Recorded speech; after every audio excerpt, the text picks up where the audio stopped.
Merry Christmas! Merry Christmas to our Unity family here and those that will join us online today and at another time. And we're really delighted to share this Christmas with you here at Unity Bay Area, Houston. We had a fabulous Christmas Eve celebration last night. We're looking forward to some fun today and in this Christmas fest. And I'm going to say a special happy birthday to Allison Tanner. Today is her birthday.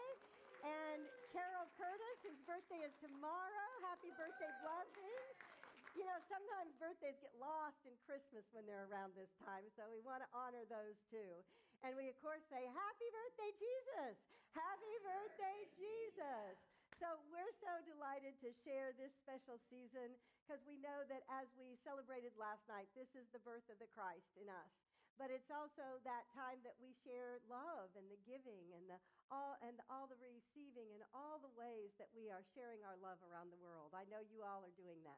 So we're having a little bit abbreviated form of service today because we're going to do lots of Christmas carols and some Christmas stories. So things that just touch our hearts and open our being to celebrate. So let's join together in, let's see, what's next? Oh, are we going to prayer? Okay, sorry. I got to remember what I'm supposed to be doing. Prayer is always the foundation of unity, and we're grateful to pray with you. So let's take a moment and turn within and say thank you. Thank you, sweet Spirit. Thank you for this divine moment, this experience of the Christmas spirit alive in us and alive in this world. For all the ways that the light and the birth of light and the renewal of light is celebrated, we say thank you, but especially this day, for the light of Jesus and the light of the Christ consciousness in each one of us.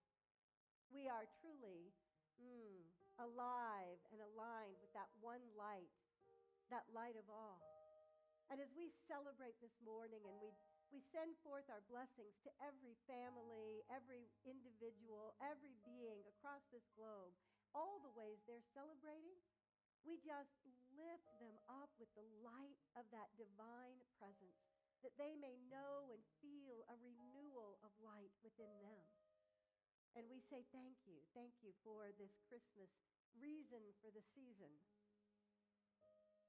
We are truly filled with joy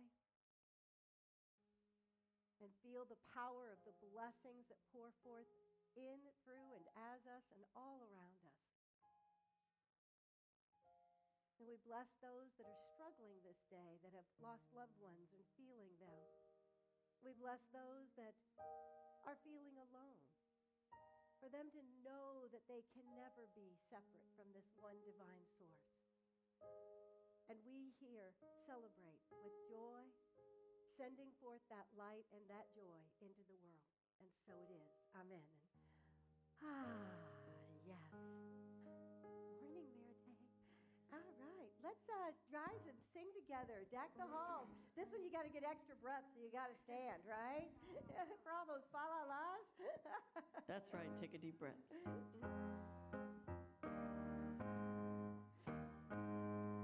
Deck the halls with boughs of holly. Fa-la-la-la-la-la-la-la-la. 'Tis the season to be jolly. Fa-la-la-la-la-la-la-la-la. Don we now our fun apparel. Fa-la-la-la-la-la-la-la. Join the ancient Yuletide carol. Fa-la-la-la-la-la-la-la. See the blazing Yule before us. Fa-la-la-la-la-la-la-la-la. Strike the harp and join the chorus. Fa-la-la-la-la-la-la-la-la. Follow me in merry measure. Fa-la-la-la-la-la-la-la. While I tell of Yuletide treasure. Fa-la-la-la-la-la-la-la. Take a breath. Fast away the old year passes. Fa-la-la-la-la-la-la-la-la. Hail the new year, lads and lasses. Fa-la-la-la-la-la-la-la-la. Sing we joyous all together. Fa-la-la-la-la-la-la-la. Heedless of the wind and weather. Fa-la-la-la-la-la-la-la. Fa-la-la-la-la-la-la-la.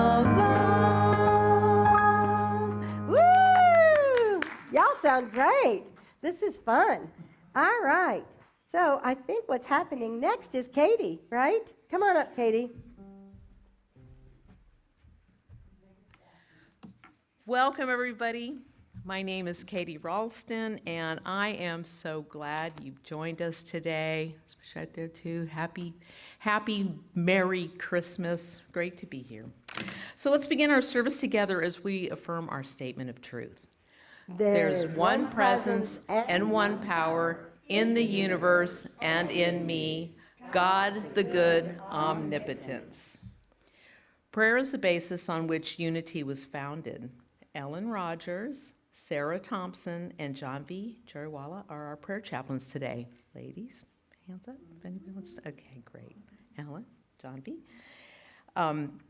So they'll offer one-on-one prayer for you after the service in the prayer room. And for those who'd like to pray in person. And now, are we going to do the prayer? It says, let's join Kyra with another opening prayer? She did the prayer. Okay. Announcements. Yes, okay, great. Brandon, Merry Christmas. Welcome. This week's announcements and all links to participate can be found in your Sunday e-bulletin, which was sent out this morning at 7 a.m. For our in-person folks today, please visit the connection table in the foyer to show your interest. Important announcement here, our church office will be closed for the holiday from December. Yeah, right? They get some time off here from December 26th to December 31st. So please have a safe and festive holiday, everybody. And yes, our staff, let's give a round of applause for our staff because they deserve a great hand and a break. Yes. Okay. Well, we look forward to seeing you all on New Year's Day, that's a Sunday, for our Burning Bowl and God Letter service. Experience Unity's unique way of leaving all that old, worn-out baggage behind you so you can begin the new year fresh. Join Reverend Kyra for Sweet Release next Sunday, January 1st at 10:30. I love that Burning Bowl and the letter to God. Okay. Mark your calendar. The next Unity Women's Ministry and Potluck will gather on Tuesday, January 3rd, first Tuesday of the month at 6 p.m. Kathy Pell is excited to be hosting that. Enjoy the fabulous food and fellowship, ladies. That's a fun thing to invite a friend to if you'd like to introduce them to Unity kind of a soft way, just to meet our fabulous ladies here. Right? The Unity Men's Dinner Group will gather at San Lorenzo Mexican Restaurant at 6:30 p.m. on Tuesday, January 3rd, and you can contact Tom Kaywood, there's Tom, for details, gentlemen. And then please join me for our vision, mission, values, and affirmation. Our vision is a world powerfully transformed through the enduring movement of a shared spiritual awakening. Our mission is to inspire minds, awaken hearts, and empower lives through the teachings of Jesus Christ and other expressions of universal truth. In all that we are and all that we live, we value unconditional love, connection, authenticity, inclusivity, trust, and compassion. We are living relevant spirituality now. And now, we've got a treat for you. Let's see if we have all the months covered. What do you think, Ellen? If you're born in January, raise your hand. Oh, there's one. And you and Patty, y'all have got some heavy lifting. How about February? Excellent. Yep. March. Any March babies? Looks like I'll be doing March. April. Oh, we got some April. May. Okay. Oh, a couple of June. Yo, sing loud, sister. July. Yes, I'm counting on you. August. Any other August? September. Okay, October. Oh, that's going to be the big choir here. November. All right, and December's. Okay, y'all. You know what? Y'all have to do January because there's too many of y'all. So January and December. this is how crazy it is. And you know what? It's a Unity Church, so I'm not going to make anybody bad or wrong. You can either stand up January 12 times and raise your hand and sing your part. So I'm August, so I am 8 maids of milking. Am I really? Golly, 8 maids of milking. Patty, what are you going to sing a million times? A partridge in a pear tree. Sing it right. A partridge in a pear tree. I think you know how this goes. So February, get ready because you're coming after January. 1, 2, 3. On the first day of Christmas, my true love gave to me A partridge in a pear tree. That's right, February. Second day of Christmas, my true love gave to me 2 turtle doves. And a partridge in a pear tree. March. On the third day of Christmas, my true love gave to me And a partridge in a pear tree. We have many times to do this over and over again. On the fourth day of Christmas, my true love gave to me 2 turtle doves. And a partridge in a pear tree. On the fifth day of Christmas, my true love gave to me.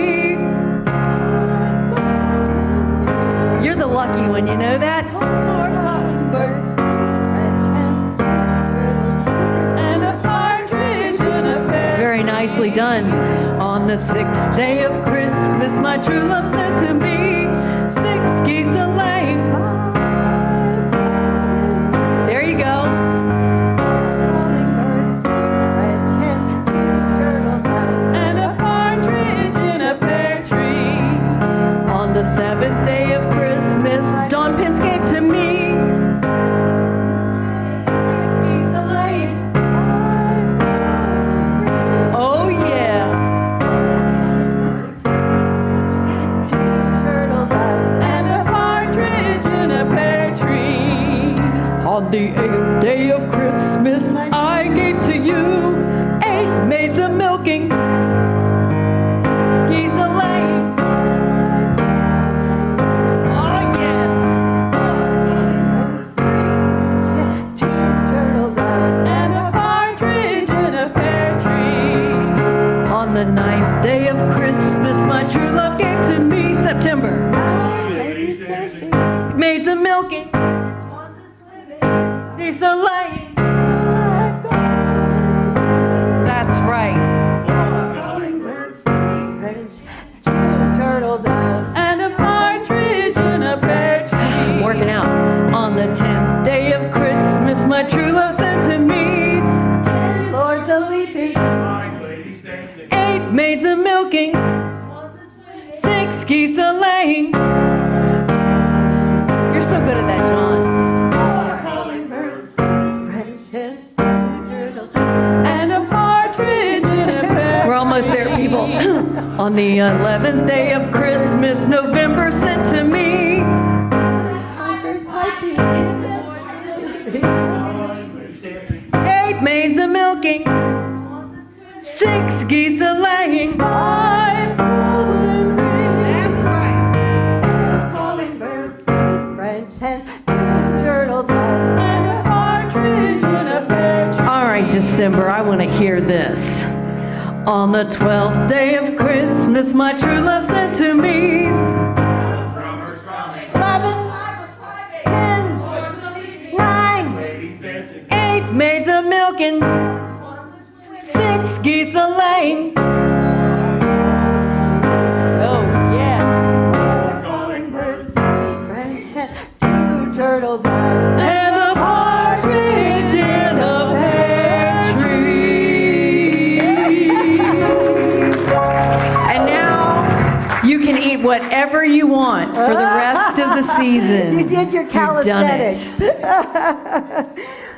Well, today is story time. And one of the stories, I'm going to share some of my favorite Christmas stories. Some are shorter, some a little longer. We've got 4 of them today. So the first one I'm going to begin with is called An Older Brother's Gift. And I love this story. It's by Ada Foy. And in this story, it was the Christmas season of 1994. You know what? That's not the right slide for this one. It's the bicycle. one. Yeah, just stay on that one. Thank you. All right, first story. It was the Christmas season of 1994, and 9-year-old Jaron and his 6-year-old brother Parker were excited. They had entered a reading contest sponsored by a grocery store in their hometown. But the two students who read the most books would each win a brand new bicycle. Woohoo! All they had to do was have their parents and teachers sign off on all the books that they read, and 2 bikes were to be awarded, one for the 1st to 3rd grade and another one for the 4th to 6th grade levels. Well, Parker was especially excited because this was a way for him to earn a bike. Now, he was tired of watching his older brother ride around on his new purple 10-speed bike. He'd earned that one by working in a yard sale. But Parker thought this would be my turn, my great way to earn a bicycle. I can do it by reading enough books. So he started to read books as fast as he could. He read Curious George and Green Eggs and Ham and Brown Bear, and no matter how many books he read, someone in his grade level had read more. And he was really starting to get disappointed, but he said, I'm not giving up. So, meanwhile, Jaron had not been all that enthusiastic about the contest. When he went to the grocery store and checked the big chart with all the readers listed and how many books each one had read, however, he could see that his younger brother had little chance of winning the contest.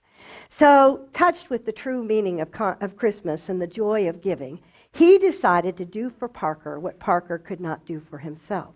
So Jaron put away his own bike, and he went to the library with his card in hand and went to work. He read, and he read, and he read.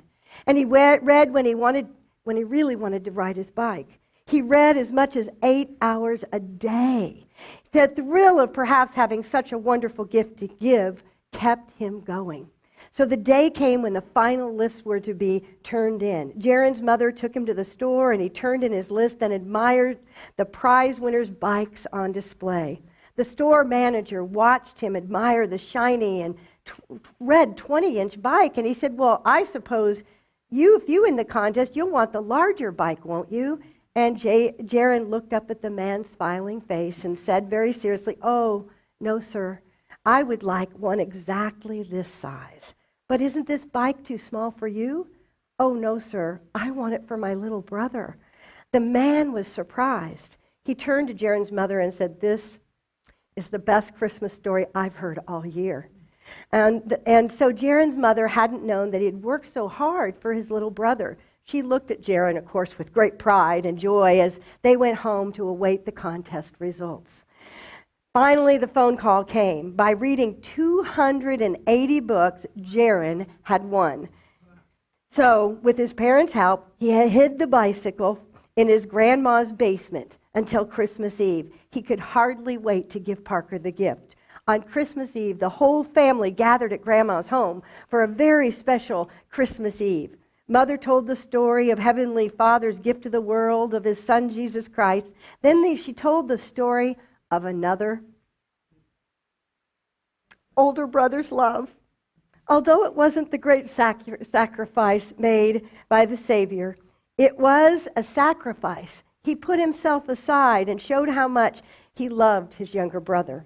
Parker and his family listened to the story of a brother who had read 280 books to win his little brother a bike. My big brother would do something like that for me, Parker said. At that, Jaron ran to the other room where Grandma had moved the bike. The rest of the family proudly grinned while he wheeled out the 2-wheeled treasure he had earned for his younger brother. Parker ran over to the bike, and the brothers hugged over the top of it. And that is one of my favorite Christmas stories. The true spirit of giving. And I think we're on to more music, right? Oh, I'm telling 2 stories in a row. Okay, well, this is my little bit longer story. So this one happened a long time ago, and it's called A Different Kind of Christmas. Martha had tried to ignore the approach of Christmas. She would have kept it entirely out of her thoughts if Jed had not come eagerly into the cabin one day, stomping the snow from his cold feet as he said in an excited voice, "Martha, we're going to have a Christmas tree this year anyway. I spotted a cedar on that rise south of the wheat field over near the northern place. It's a scrubby thing it will do since we can't get a pine this year. Maybe Christmas will be a little different here, but it will still be the kind of Christmas we used to have." As she shook her head, Martha noticed that Daniel glanced quickly up from the corner where he was playing, patiently tying together some sticks with his bits of string left over from the quilt she had tied a few days earlier. She drew Jed as far away from the boy as possible. "I don't want a tree," she said. "We won't be celebrating Christmas. Even a tree couldn't make the kind of Christmas we used to have. Martha, we've got to do something for the boy at least. Children set store by Christmas. Don't you think I know, all those years fixing things for Mabel and Shelley? I know all about the kids and Christmas." She stopped and drew a deep breath, glancing over to see that Daniel was occupied and not listening. "But I can't do those things for him. It would be like a knife in the heart, fixing a tree and baking cookies and making things for another woman's child when my own girls are back there buried on the prairie." "Oh, Martha, Martha," Jed said softly, "it's been almost a year and a half. That's over, and Danny needs you. He needs a Christmas like he remembers." She turned her back to his pleading face. "I can't," she said. Jed touched her shoulder gently. "I know how hard it is for you, Martha, but think of the boy." He turned and went back out in the snowy cold. Think of the boy. Why should she think of him when her own children, her two blue-eyed, golden-curled daughters, had been left beside the trail back there on that endless, empty prairie? The boy came to her not because she wanted him, but because she couldn't say no to the bishop. And therefore, last April, they came back to settle in the valley with the boy with them. Bishop Clay had brought Daniel to her and Jed one day and said, "I want you to care for this lad. His mother died on the trek last summer, and his pa passed away last week. He needs a good home."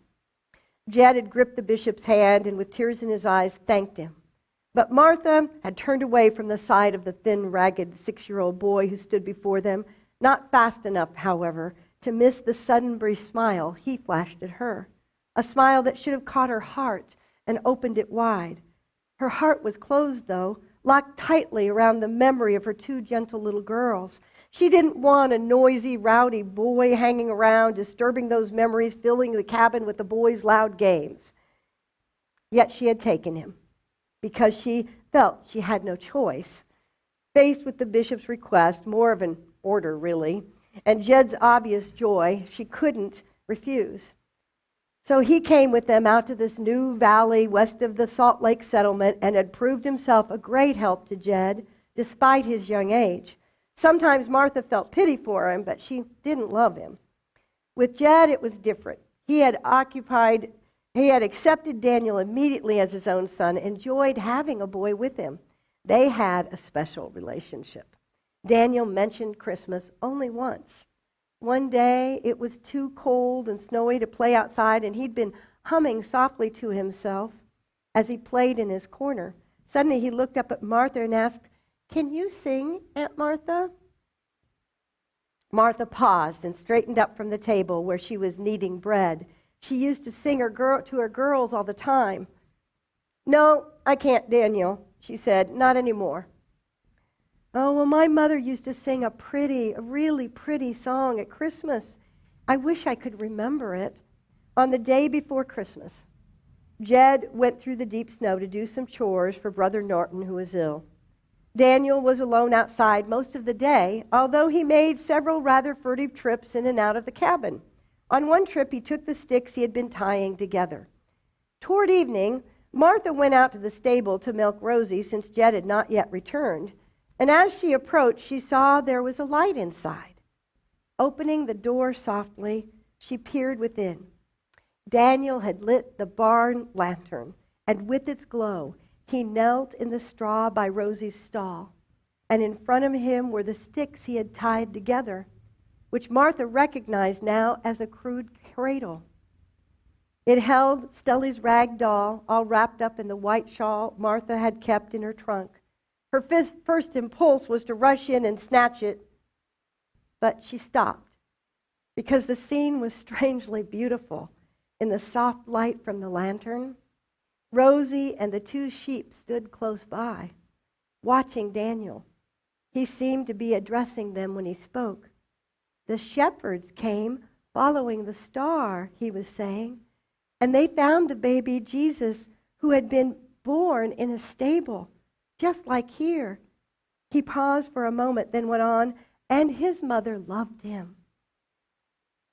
Martha felt suddenly that she couldn't breathe.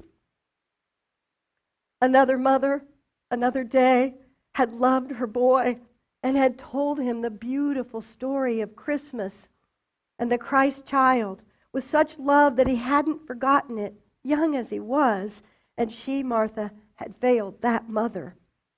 In the silence, she began to sing, "Silent night, holy night."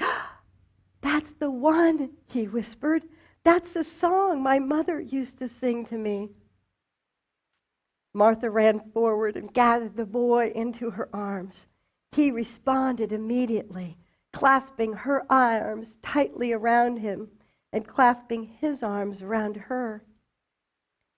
"Danny," she said, sitting on the edge of Rosie's manger, "let's go in and get the cabin ready for Christmas. Maybe it isn't too late for Jed. For Pa to get that tree. It might be a little different kind of Christmas, but it'll still be a little like Christmas as we used to know." "Do you mind it being different?" asked Daniel. "I mean with a boy instead of your girls?" Martha wondered how long it would take for her to make up to him for the hurt she had inflicted these many months. "No," she said, "after all, the baby Jesus was a boy." "That's right," he said wonderingly, and she set him down on the floor and put her arm around his shoulders. "Merry Christmas," she said. "Merry Christmas, Danny." He looked up at her with a smile that did not fade quickly. And a sweet smile full of love he had been waiting and waiting to give to her. "Merry Christmas." And then he added softly, "Mother." And that's a different kind of Christmas. And I wanted to share that it reminds me that in this time, we're meant to understand the true meaning of love. A love that has no boundaries, that doesn't know, doesn't matter what is occurred in our lives, that we have love to give, that we're here to give that love to others. And that to me is the greatest gift we can give at Christmas. And so this story touched my heart, and I wanted to share it with you. And we're going to go into some joyful Christmas. I know I got everybody crying, and now we're going to go into some joyful Christmas songs.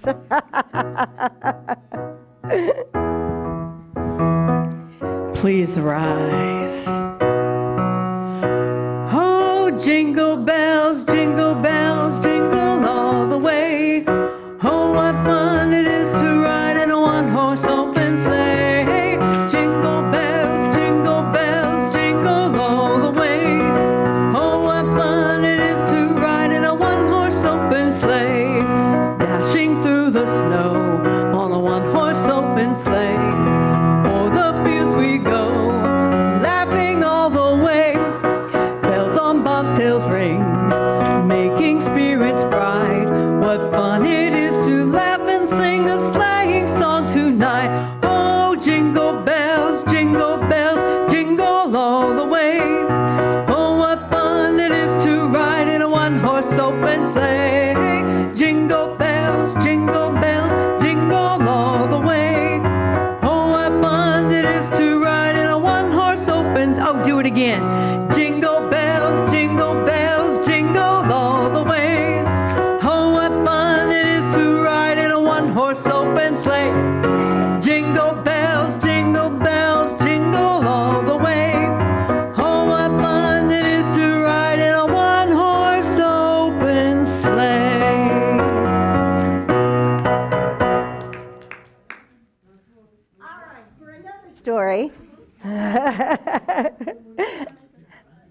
might make you cry, but it'll also make your heart be happy.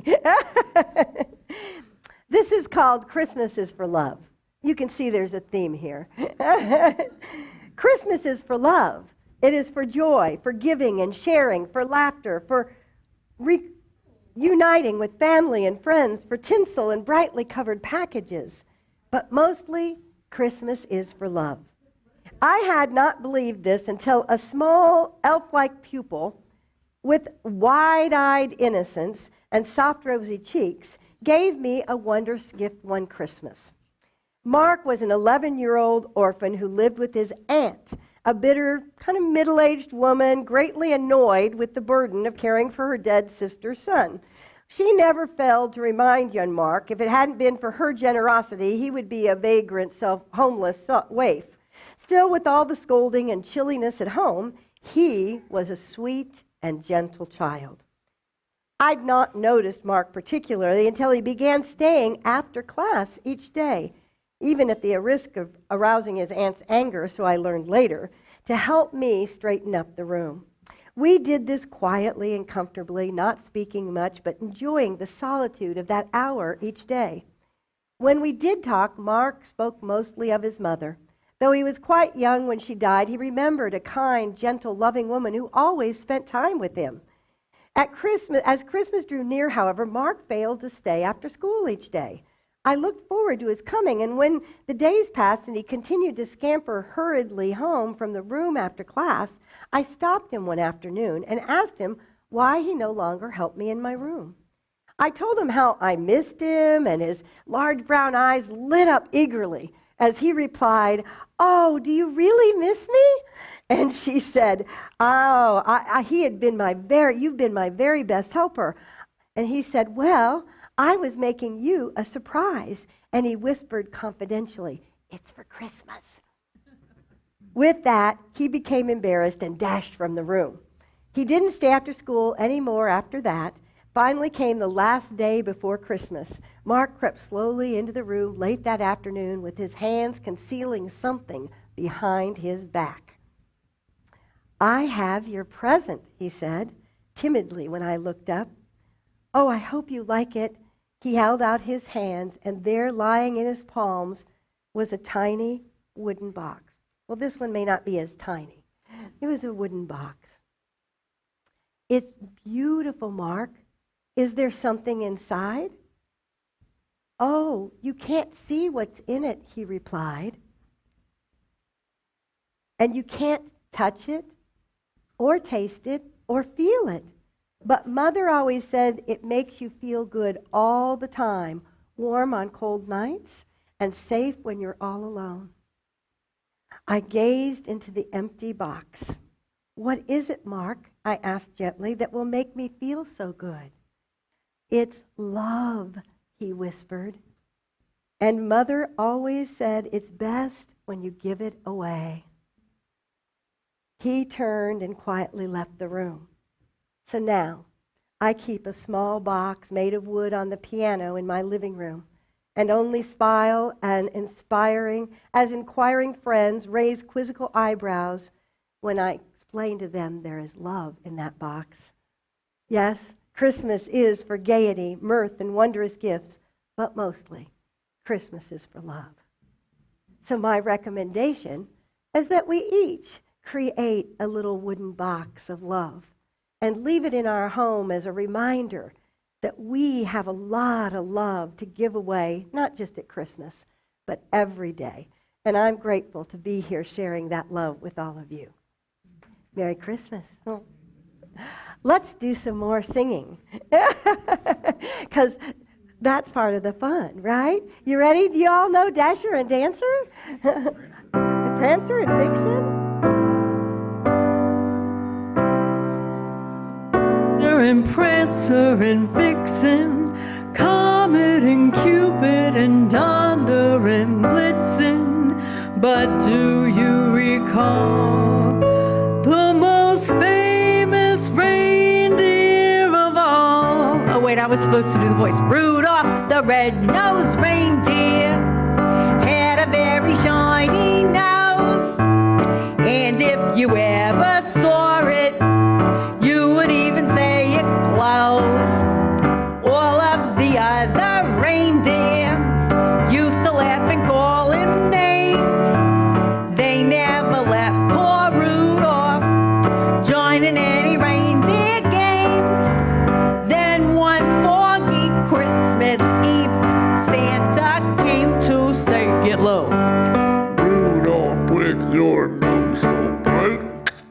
to guide my sleigh tonight. Then all the reindeer loved him, and they shouted out with glee, Rudolph the red-nosed reindeer, you'll go down in history. It's time for Patty's solo, y'all. Cheers.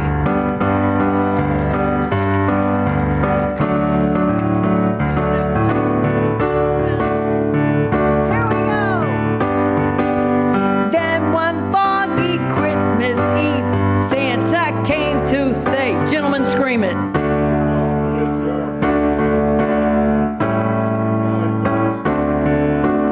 then how the reindeer loved him, and they shouted out with glee, Rudolph the red-nosed reindeer, you'll go down in history.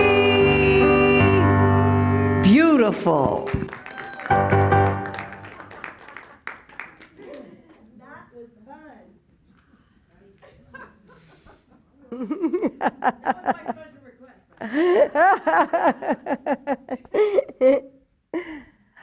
All right, this one is called the Christmas ABCs.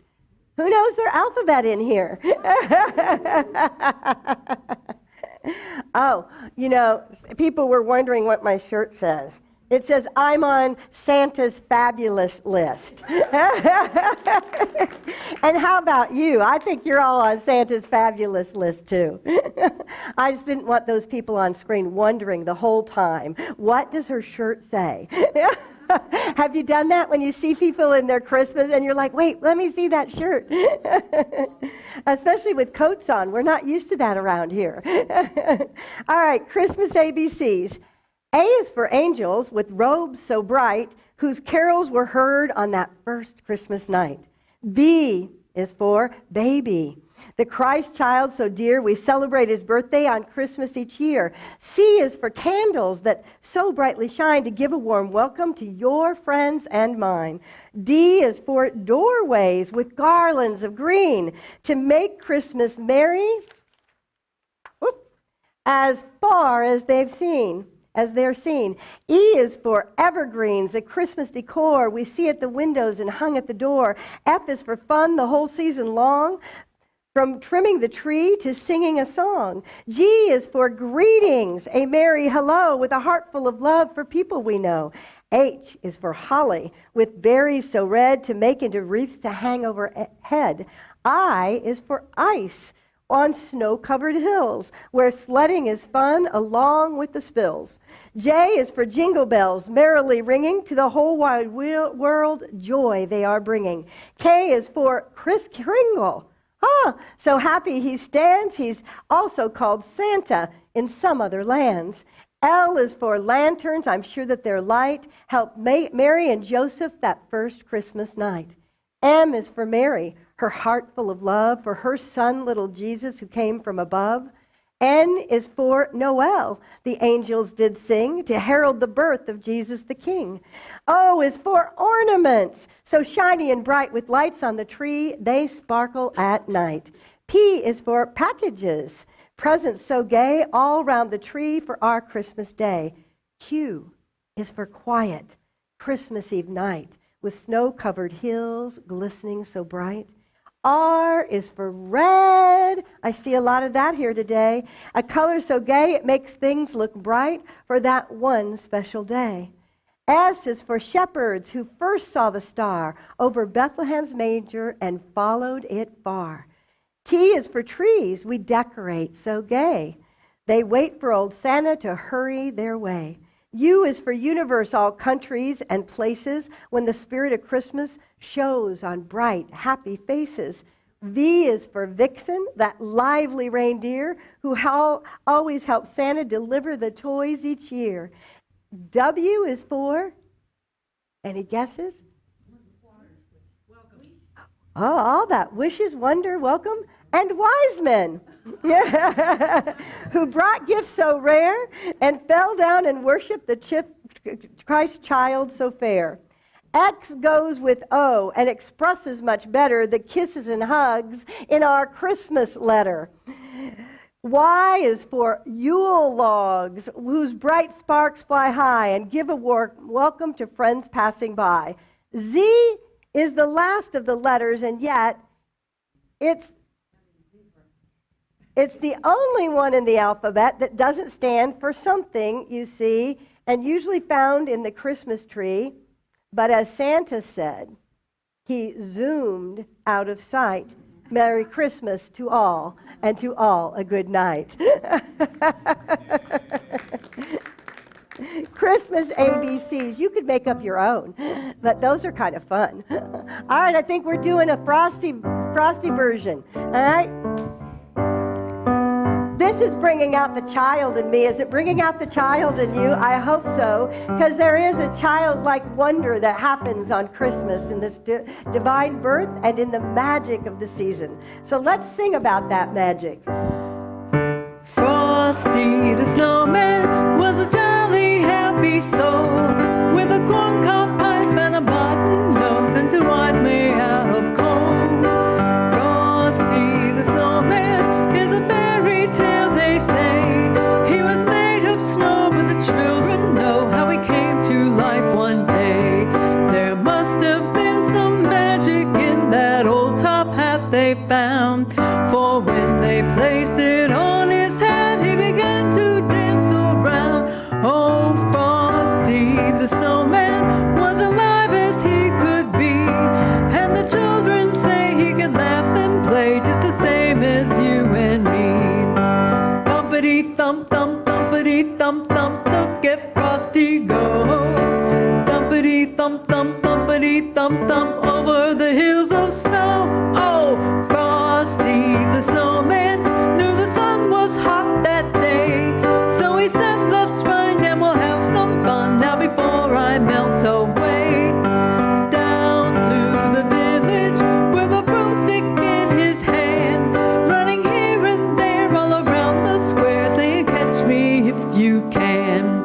He led them down the street of town right to a traffic cop, and only paused a moment when he heard him holler, stop! For Frosty the snowman had to hurry on his way, but he waved goodbye saying, don't you cry, I'll be back again someday. Thumpity thump thump, thumpity thump thump, look at Frosty go. Thumpity thump thump, thumpity thump thump, over the hills of snow.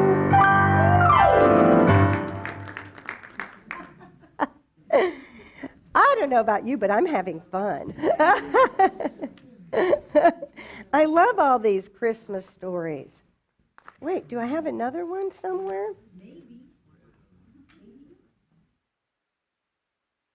No, that was all of them. Okay, well, let's just ask this. Who has a favorite Christmas that you remember? A short little tidbit of a Christmas that you remember.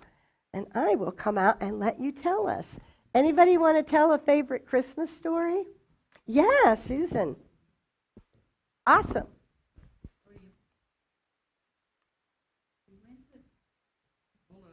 Hold on, she's getting there. We went to a musical called Carnival in 1970, and on Christmas morning we got the puppet stage from the musical, and my sister ended up going into theater. She's 11 years younger than me, and she went into theater because she got to sit on Dad's lap and watch us all make fools of ourselves in the puppet stage. I love that. That's a great story. One of my favorites was when, I don't need that, is that when my dad, one time when we had bought, I think it was my brother, actually had the little fire engine. But it was one of those that you could put water in, and the little hose actually squirted.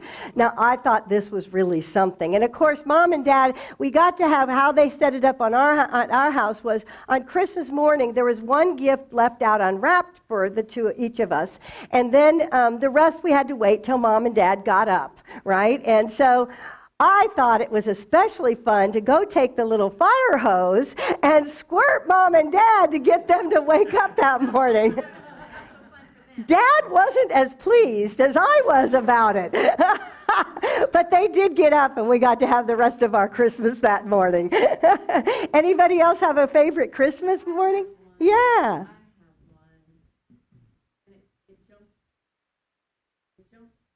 Jumped right into my heart when you said so. I lived in Hawaii in the early 90s, and far away from my family. I had left. I'd run away from home completely, and I had been living rough, which, hey, living rough in Hawaii is like, well, you're still in paradise. But I did one Christmas alone by myself, and it rained, so I woke up in a puddle. And something changed in me for the next year. I couldn't afford very much money. I didn't have much money. I couldn't afford gifts. But I dressed like an elf. Somebody had given me like a handmade hippie suit thing with like a long, crazy hat. So I put all of my quarters into the rubber ball machine, and I gave out rubber balls the next year to every kid that I saw. Well, I woke up on Christmas Day. I was living inside someone's house. I was renting a room. I figured it out. In Hawaii, you want to rent a room for the holidays because it's going to rain. It's the rainy season. And I had never seen so much love in this house. It was hippies who had run away from the Vietnam War and had kids in Hawaii, and the daddy's name was Song, and the daughter's name was Meadow, and the son's name was Greyhawk Autumn Rain. And their mother was a midwife, and she just let me, she took me in her house. And I got to see a family totally comfortable with themselves, filled with love, happy to see one another, exchanging gifts. And though not a single one of those things was for me, it absolutely lit me on fire to be in such a beautiful, stress-free, loving experience. And that has, from the Christmas I woke up in a wet tent to that very next experience, has changed my whole life. And so I love you, Snowborn on a Meadow. Oh, that's a great story. Thank you, Ellen. Somebody else had one. Tom.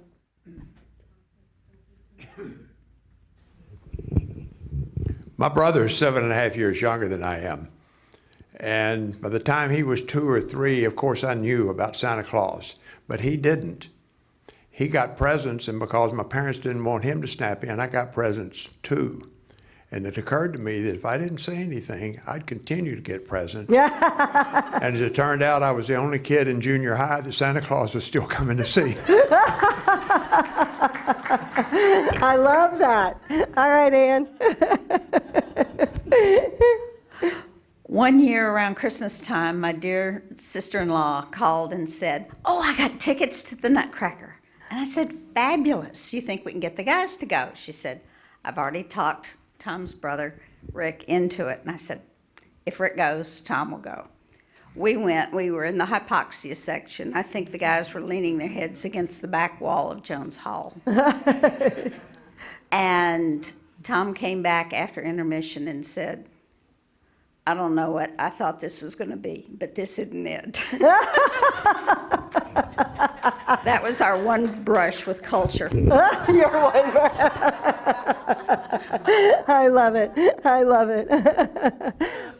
Well, one year when I was struggling, I decided that I didn't have money to spend that year, but what I did was write handmade notes to everybody, and wrote about everything that I, appreciated about them, and that was their favorite gift. And what I did, I took a brown paper brown paper sacks, and I cut them up, and I wrapped the card like it was a gift. But I wrote their name in all different kinds of lettering, all in gold or in silver, all across the brown paper. And that became the favorite gift that I ever gave to the family. Well, I don't know. The year that I made lasagna, that was a big hit too. So but I like to make gifts at different times. Anybody else make homemade gifts at any time along the way? Yeah. It's a fabulous. What kind of gifts did you make? Let's hear about some of those. Well, this year I am giving my children something called Margie and Hergie, the love story of your grandma and grandpa Schweitzer. Oh. And it's a retelling, as my mother told it to me, of how her and my dad met and he courted her and their early life together. Oh, and you made it into a little storybook? I made it into a little storybook with pictures. Oh, how fabulous. I love it. Thank you. You, Rob? Yeah, that's awesome. Well, I work with wood, so I've made little heart-shaped boxes that had, you pulled out the little drawer and you could see something inside. So. Oh, nice. That sounds lots of love box. Sounds like love boxes. All right, Dan, let's see what you got to share. This is a story. My mother, we had 5 kids in the family. My mother was not a good cook. And my dad had the bright idea one Christmas to bring a goose home, to cook the goose. And my mother, I guess you're supposed to parboil it or something, I don't know. I'm not a cook either. But anyway, Mom cooked the goose. It was the greasiest, most horrible thing. Nobody could eat it. It was horrible. So Mom turned to her best meal. Nobody would eat the goose, so she made a big pot of spaghetti, took a giant bottle of Heinz ketchup, put it in the middle of the table. Best spaghetti I ever had. Oh, that's great. All right, anybody else have a Christmas story? We can take one more. All right, I think we're good with that then. What I want to do is to say that it's so fun to share the laughter and the tears, to share the meaning of Christmas, which we know is about the Christ birth. Oh, don't be tripping over the Christmas box of love. Oh, my lands. We'll put that back under the tree. And that in this season, that it truly is a time where we take that Christ light and we live in the kind of joy that is a celebration every day. So we take this spirit and we live it every day and we share the love in all the ways that we know how. And I'm so grateful to be in this family of, our Unity friends here. We didn't really know what would happen on Christmas morning, who might show up, who might not. And we're so grateful for each of you because you represent a whole lineage of love behind you. So we want to say thank you from Unity to you for being who you are, bringing your light and your love to us and bringing it out into the world. We know your prayers, your thoughts, your love make a difference.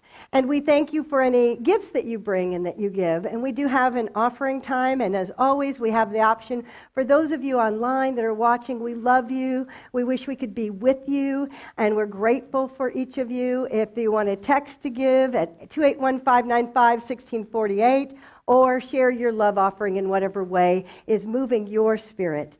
And so let us share together and share our offering blessing. Divine love, as me, blesses and multiplies all that I am, all that I have, all that I give, and all that I receive. Thank you, God.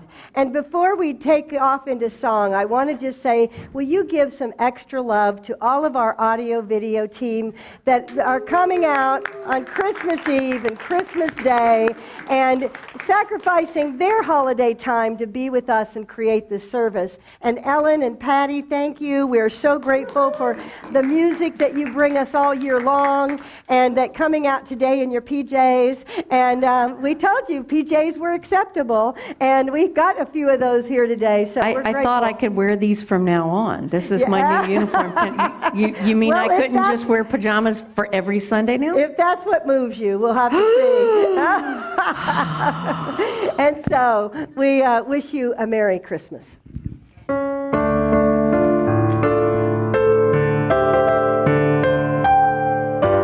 We wish you the merriest, the merriest, the merriest, yes, the merriest. We wish you the merriest, the merriest, the merriest. You'll cheer. We wish you the happiest, happiest, the happiest, yes, the happiest. We wish you the happiest, the happiest, the happiest New Year. May your tree be filled with happiness, happiness and friendliness for all. May your heart be filled with cheerfulness. cheerfulness and happiness and friendliness for all. We wish you a merriest, the happiest, yes, the happiest. We wish you the merriest, the merriest, the merriest. You'll cheer.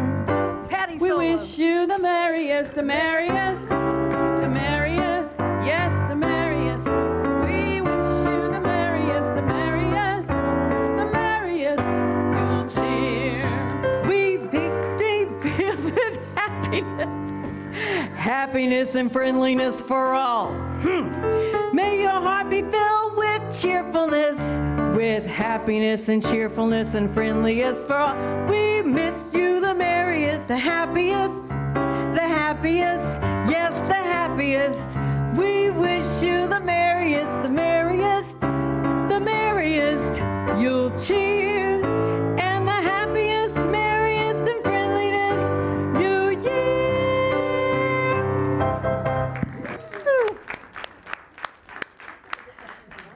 We're going to bless our offerings and all that come through in all the ways that they celebrate. So let's share these blessings together. We celebrate divine abundance. We gratefully live, breathe, and experience abundance and generosity. Thank you, God, for the flow of resources through our ministry to bless the world.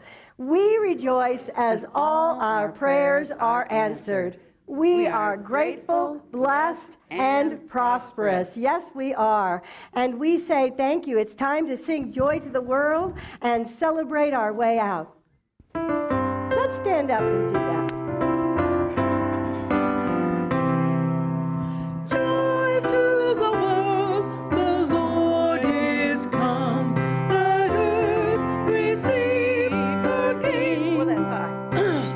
Let every heart prepare him room, and heaven and nature sing, and heaven and nature sing, and heaven and nature sing. Joy to the earth, the Savior reigns. Let all their songs employ, while fields and floods, rocks, hills, and plains repeat the sounding joy, repeat the sounding joy, repeat the sounding joy. Heroes the world with truth and grace, and makes the nations prove the glory of his righteousness, and wonders of his love, and wonders of his love, and wonders of his love. Merry Christmas. Merry Christmas, and may you have a fabulous week. And we'll see you in the new year. And again, on New Year's Day, if you're willing to brave it, we're going to be having our burning bowl ceremony and our God letter, which we know is going to be fabulous. So you are the light of God's love. So take that love and share it widely in the world. Thank you, and Merry Christmas, and happy birthday to our birthday girls. Yay!